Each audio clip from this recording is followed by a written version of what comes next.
जय हिंद प्यारे बच्चों, कैसे हैं? आई होप आप अच्छी तरह होंगे, स्वस्थ होंगे, प्रसन्न होंगे, मस्त होंगे और मन लगाकर अपनी पढ़ाई कर रहे होंगे तथा कहीं ना कहीं अपने अंग्रेजी क्लास का इंतज़ार भी कर रहे होंगे। तो प्यारे बच्चों, आज का क्लास भी पिछले क्लास से ही रिलेटेड है। पिछले क्लास में मैंने नारेशन के अंतर्गत टाइप 1 लगभग आपको क्लियर कर दिया था। बहुत सारे उदाहरण और एग्जाम्पल दे करके मैंने स्पष्ट कर दिया था। अब आज हम नारेशन के अंतर्गत टाइप 2 को सीखेंगे। टाइप 2 के अंतर्गत किस प्रकार के सेंटेंस बनाए जाते हैं और क्या क्या हमको परिवर्तन करना पड़ता है। तो आइए बच्चों, हम चलते हैं, एंट्री करते हैं टाइप 2 के अंतर्गत नारेशन में। तो बच्चों, सबसे पहले कॉमा के बाहर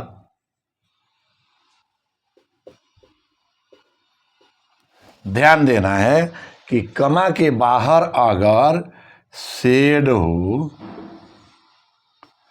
तो शेड को शेड ही रहने देंगे। शेड 2 हो, शेड 2, तो इसको हम टोल्ड में बदल देते हैं बच्चों। और साथ ही साथ इन्वर्टेड कॉमाज के अंतर्गत इनवर्टेड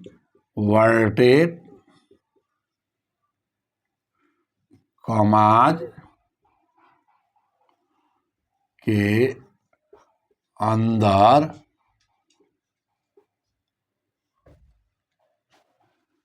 कुछ परिवर्तन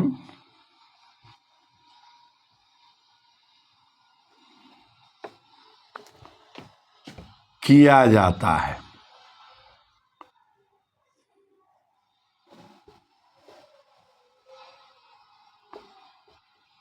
कुछ परिवर्तन के बारे में कल के क्लास में मैंने बताया था, लेकिन आइए कुछ और भी परिवर्तन किए जाते हैं जो टाइप 2 से संबंधित है, उसके बारे में मैं आपको बताता हूं, जिसे आप नोट कर लेंगे, जो आपके काम आएगा।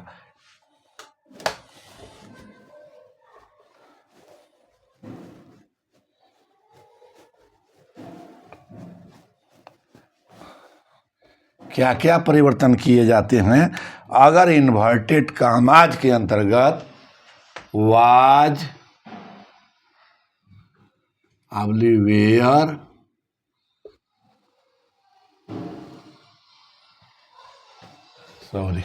अगर इन्वर्टेड कॉमाज के अंतर्गत इज, एम, आर होता है तो वाज वेयर में बदल जाता है। वाज और वेयर में बदल जाता है। वाज वेयर होता है, वाज वेयर तो हैड बीन में बदल जाता है। Had been. डू, डज होता है तो यह डीड में बदल जाता है।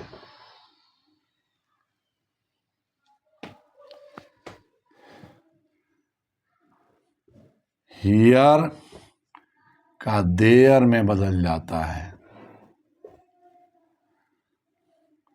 नाउ का देन में बदल जाता है।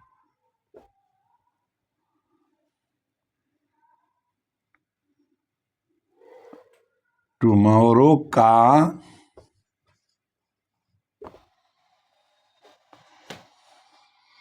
नेक्स्ट डे में बदल जाता है। Next day. ईस्टरडे का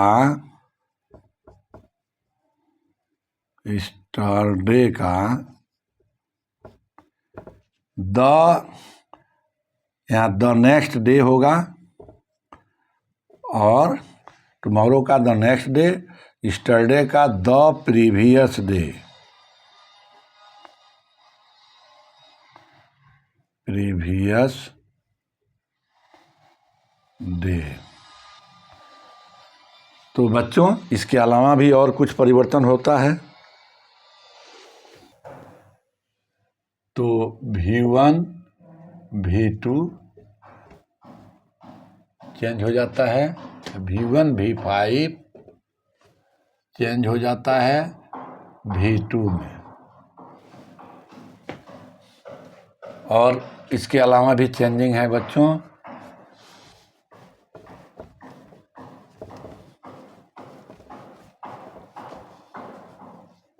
have,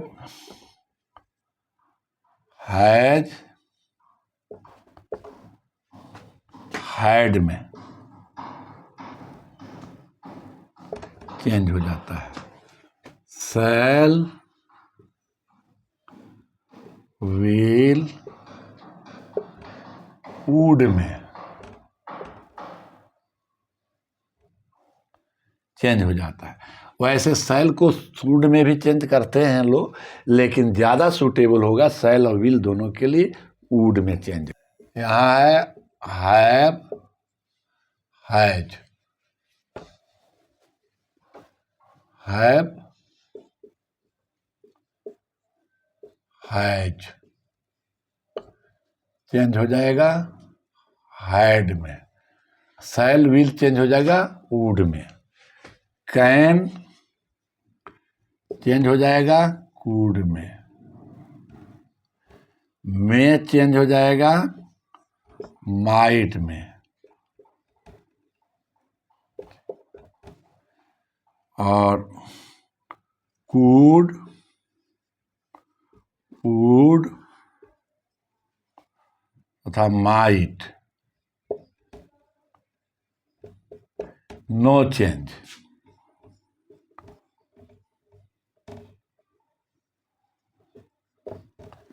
had no change.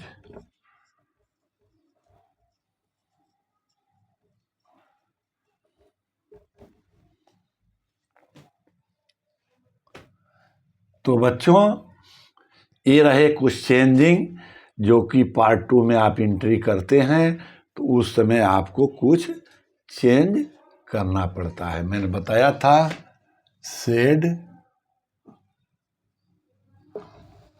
To को टोल्ड में बदल देते हैं। तो ये सारे चेंज होते हैं। इसके अलावा भी एक दो और चेंज हैं, अभी लिस्ट खत्म नहीं हुआ है।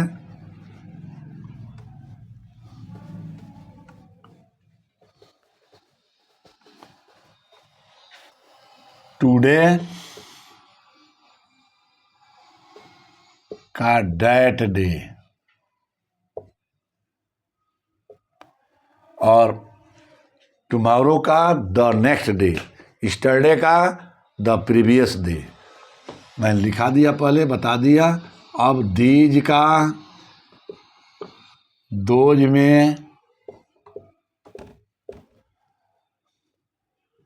दिस का डैट,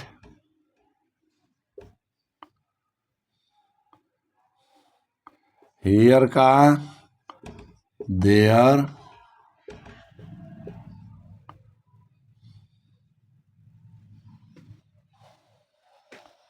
और कम का गो में, गो का वेंट में, नाव का देन में।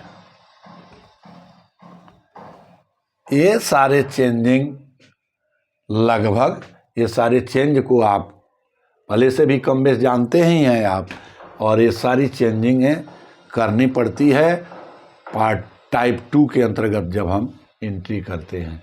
इसलिए बच्चों ये इस लिस्ट को जो कहाँ कहाँ क्या क्या चेंज करना है इसको आपको ध्यान में रखना पड़ेगा। फिर आप जो है सो नारेशन के अंतर्गत सही ढंग से सेंटेंस को बना सकेंगे। तो इन सभी शब्दों को आप याद कर लें कि किसका चेंजिंग कहाँ करते हैं, और भी बीच में अगर कोई आता है चेंजिंग तो मैं बताऊंगा। एक सेकेंड। तो बच्चों ये सारे शब्द हैं जिसको आप याद कर लेंगे।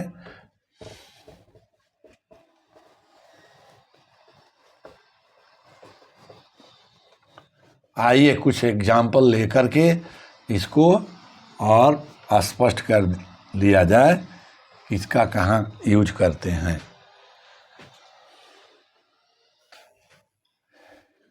He said to me, और इधर से लिखते हैं He said to me, कमा इन्वर्टेड कमा, I am your friend। तो बच्चों ध्यान देने की बात यह है कि पहले जो चेंजिंग हो रहा था सो तो करना ही करना है। अब नया में चेंजिंग क्या करना है कि सेड टू के जगह पर टोल्ड में बदलना है। और यहाँ पर जो है न पर्सन और केस का तो चेंजिंग पहले से ही चला रहा है, तो ये सारा चेंजिंग करेंगे ही करेंगे। और उसके बाद टेंस में यहाँ एम है तो एम है, इज एम आर होगा तो उसका वाज वेयर हो गया। तो ये सब चेंजिंग इसमें करना है। आइए देखिए क्या चेंजिंग। जैसे यहाँ शुरू करते हैं इन्वर्टेड कमा के बाहर से, ही टोल्ड मी दैट। तो देखो बच्चों ये जो है यहाँ पर आई फर्स्ट पर्सन है, यह सब्जेक्ट के अनुसार चेंज होता है जैसा कि आप पहले से जानते हैं। He said to me I am your friend, तो ही टोल्ड मी। अब देखिए डैट का प्रयोग हमने कर दिया। अब आई फर्स्ट पर्सन है और यह सब्जेक्टिव केस है, ये चला आया सब्जेक्ट ही के पास में, ही थर्ड पर्सन है और यह भी सब्जेक्टिव केस है। तो ही का थर्ड पर्सन में चेंज नहीं होता है, ही का ही हो जाएगा। He told me that he. अब आई के साथ एम हेल्पिंग वर्ब है तो ही के साथ इज हो जाएगा, ही इज। अब देखिए योर है तो योर जो है आपको इसके बगल में नाउन है, यह पोसेसिव केस है। योर सेकंड पर्सन है तो ये सेकंड पर्सन चेंज होता है यहाँ ऑब्जेक्ट के अनुसार।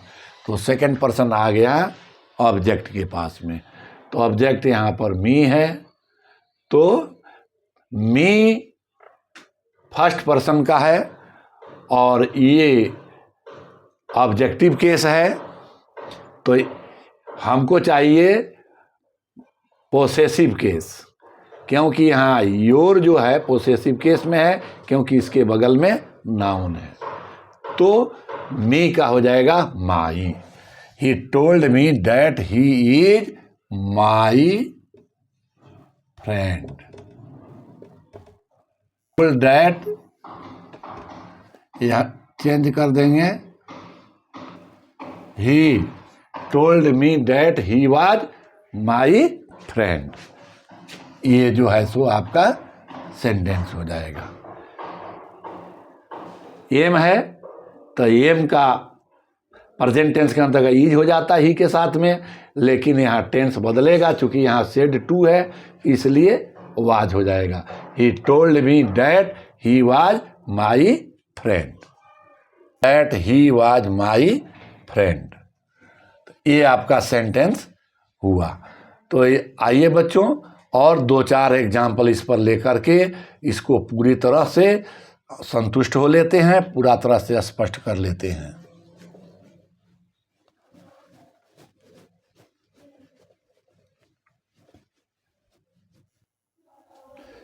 दूसरा एग्जाम्पल बच्चों, Sita said to me,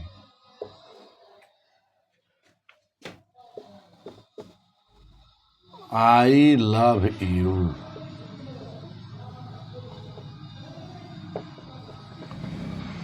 Sita said to me, I love you.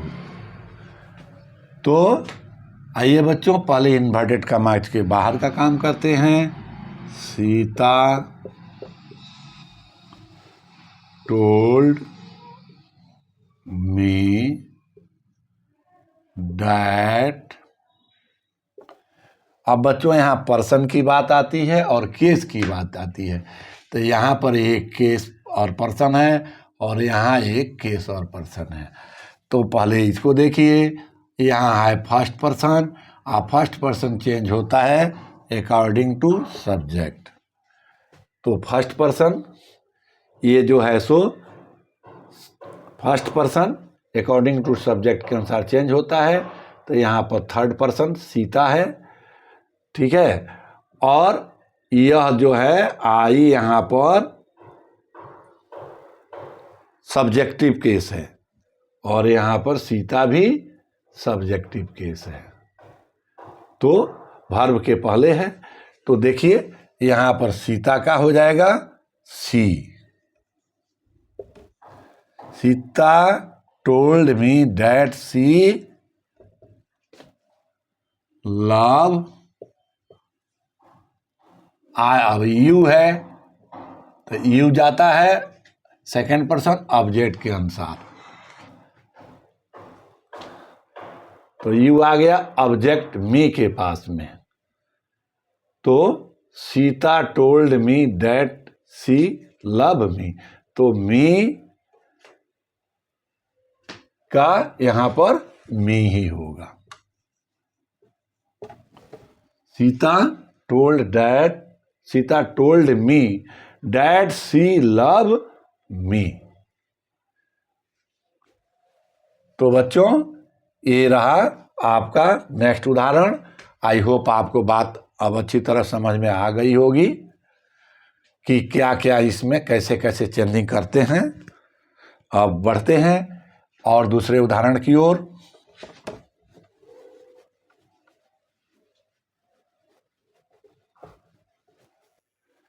तो आइए बच्चों दूसरा उदाहरण लेते हैं. He said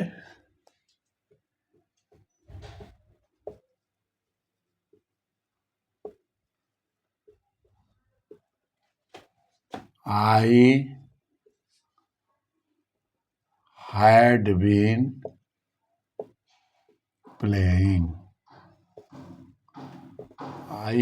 been playing. She said, I had been playing. यहाँ said का said ही होगा. He said, I had been playing. He said that. अब ये पर्सन बच्चों, ये पर्सन जो है फर्स्ट पर्सन सब्जेक्ट के अनुसार. दैट ही had been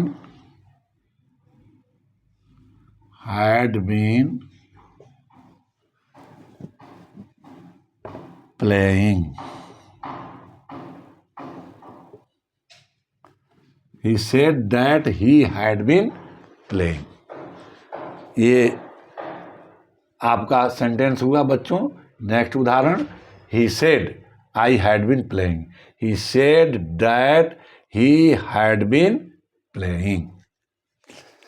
तो आइए बच्चों कुछ और भी उदाहरण प्रस्तुत करते हैं जिससे आपको और अच्छी तरह समझ में आ जाएगा. 2, 3, 4 उदाहरण से आपको पूरा संतुष्टि नहीं होगी. 2, 4, 5 और उदाहरण इस पर प्रस्तुत करते हैं. He said to me, I shall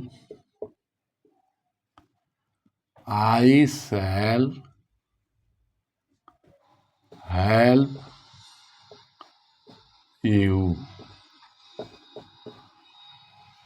he said to me I shall help you. तो कॉमा के बाहर का पहले काम करते हैं। ही टोल्ड मी दैट, अब आई फर्स्ट पर्सन आ गया सब्जेक्ट के पास। He told me that he, शैल का यहां पर हो गया, शैल और विल का वुड होता है। ही वुड हेल्प, अब यू यहां पर है, ये ऑब्जेक्ट के अनुसार चेंज होगा। यू सेकंड पर्सन का है और ये देखिए मी फर्स्ट पर्सन का है। मी आपको ऑब्जेक्टिव केस है और यू भी ऑब्जेक्टिव केस, क्योंकि वर्ब के बाद ऑब्जेक्टिव केस होता है। तो यू के लिए मी यहां पर, तो ये ऑब्जेक्टिव केस कौन देगा? मी। तो यहां हो गया he told me that he would help me, का यहां पर हो जाएगा मी he would help me. He told me that he would help me. तो ये उदाहरण बच्चों रहा, और भी उदाहरण इस पर प्रस्तुत किया जा सकता है।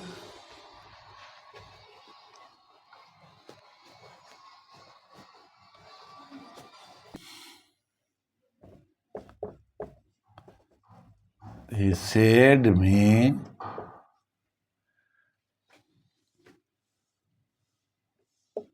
I may help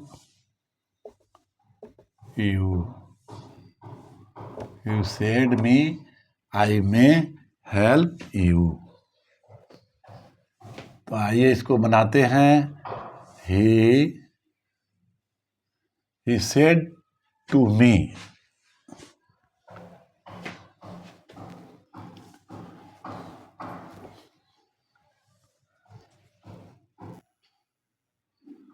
he said to me I can help you. Help you. He said to me I can help you. तो बच्चों आइए पहले इन्वर्टेड कॉमास के बाहर का वर्क करते हैं। He told me that I first person subject के पास आ गया, दैट ही का ही हो जाएगा बिकॉज थर्ड पर्सन है no change. That he, can का कूड हो जाएगा, हेल्प यू, यू आ जाएगा यहाँ ऑब्जेक्ट के पास में, ऑब्जेक्ट मी है तो मी। He told me that he could help me. तो बच्चों आई होप आपको बात अच्छी तरह इन उदाहरणों से समझ में आ रही होगी। एक दो और उदाहरण लेकर के इसको और स्पष्ट करेंगे बच्चों।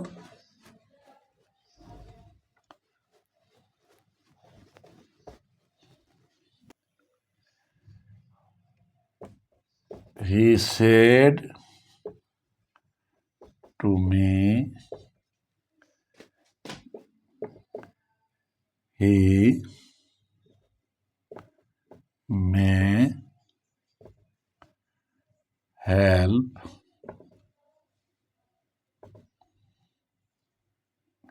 he said to me he may help you.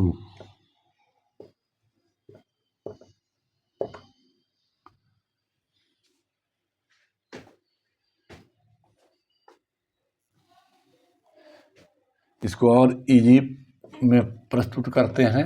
He may help me. तो आइए बच्चों, इसको बनाते हैं। पहले इन्वर्टेड कॉमास के बाहर का काम करते हैं। He told me that. अब देखिए, यहाँ पर्सन रिपोर्टिंग वर्ब का, रिपोर्टेड स्पीच का पर्सन ही है और यहाँ भी ही है, तो ही का ही हो जाएगा। He told me that he, मे है तो माइट हो जाएगा, माइट हेल्प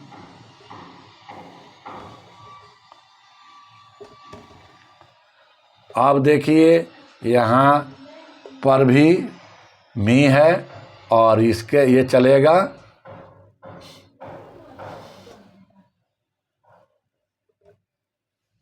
ऑब्जेक्ट के पास में, तो ये ऑब्जेक्ट के पास में आया यहाँ। क्यों? एक सेकंड बंद करो।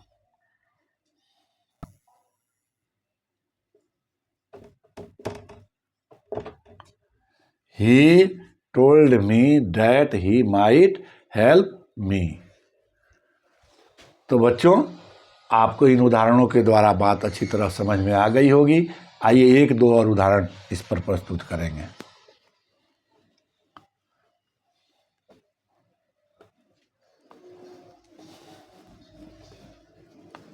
आइए बच्चों, एक और उदाहरण प्रस्तुत करते हैं। He said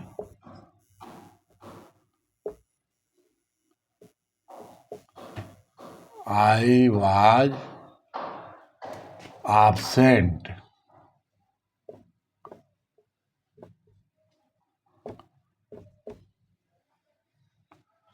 बच्चों हो जाएगा he told, या said है तो said का said ही होगा। he said that, first person का पावर प्रोनाउन, फर्स्ट पर्सन जाएगा सब्जेक्ट के पास, तो यहाँ सब्जेक्ट ही है, तो he said that he was है तो हो जाएगा had been.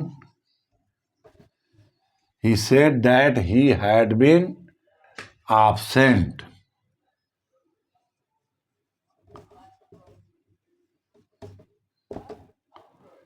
He said that he had been absent।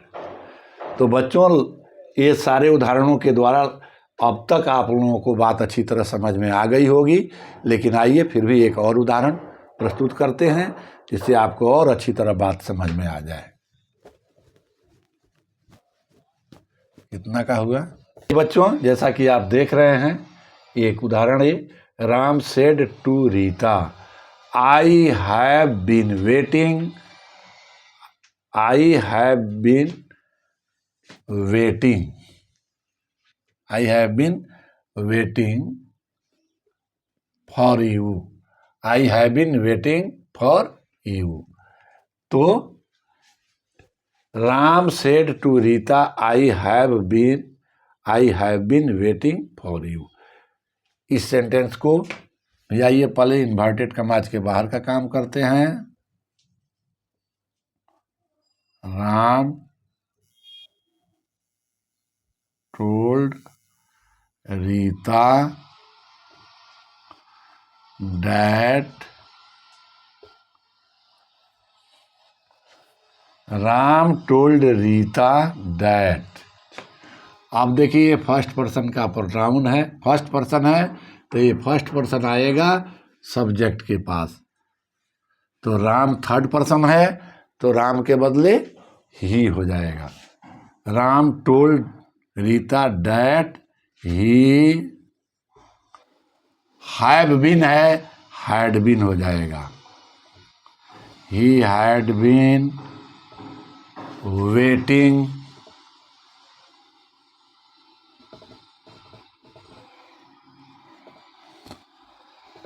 For, अब यू है, यू सेकंड पर्सन है तो सेकंड पर्सन ऑब्जेक्ट के अनुसार चेंज होता है, तो ये आ जाएगा यहाँ पर ऑब्जेक्ट के पास, ऑब्जेक्ट थर्ड पर्सन है तो यहाँ पर हो जाएगा रीता का हो जाएगा हर। Ram told Rita that he had been waiting for her. तो बच्चों आई होप आपको लगभग टाइप 2 अच्छी तरह समझ में आ गया होगा और पूरी तरह समझ में आ गया होगा, क्योंकि इतना सारा एग्जाम्पल देने के बाद I need know give any more example, मुझे नहीं लग रहा है कि और इसके ऊपर एग्जाम्पल देने की ज़रूरत है। तो आई होप बच्चों ये टाइप 2 आपको अच्छी तरह समझ में आ गया कि कैसे हम टाइप 2 में सेंटेंस का निर्माण करते हैं, कैसे सेंटेंस मेकिंग करते हैं। तो बच्चों टाइप 2 अब यहीं आज समाप्त होता है और मैंने जो लिस्ट आपको दिया कि किसका क्या चेंजिंग, किस शब्द का चेंजिंग क्या होगा, उसको आप एज ए होमवर्क के तौर पर याद कर लेंगे। जब तक आप उसको याद नहीं करते हैं तब तक आपको दिक्कत, देयर में बी सम प्रॉब्लम। इसलिए बच्चों तब तक के लिए स्वस्थ रहिए, प्रसन्न रहिए, मस्त रहिए और मन लगाकर अपनी पढ़ाई करते रहिए। अगर क्लास आपको इंटरेस्टिंग लगा हो तो चैनल को सब्सक्राइब कर देंगे और इसको अधिक से अधिक छात्रों के बीच में शेयर करेंगे, ताकि वैसे छात्र जिनको इसकी आवश्यकता है, जो नारेशन से परेशान हैं, नारेशन के बारे में सीखना चाहते हैं और उनको ऐसा लगता है कि नारेशन बहुत टफ है, कठिन है, उनको इस आसान भाषा में सीखने का मौका मिल सके, गरीब और अनाथ बच्चों को इसकी मदद मिल सके। तो बच्चों आज का क्लास यहीं समाप्त करते हैं। जय हिंद।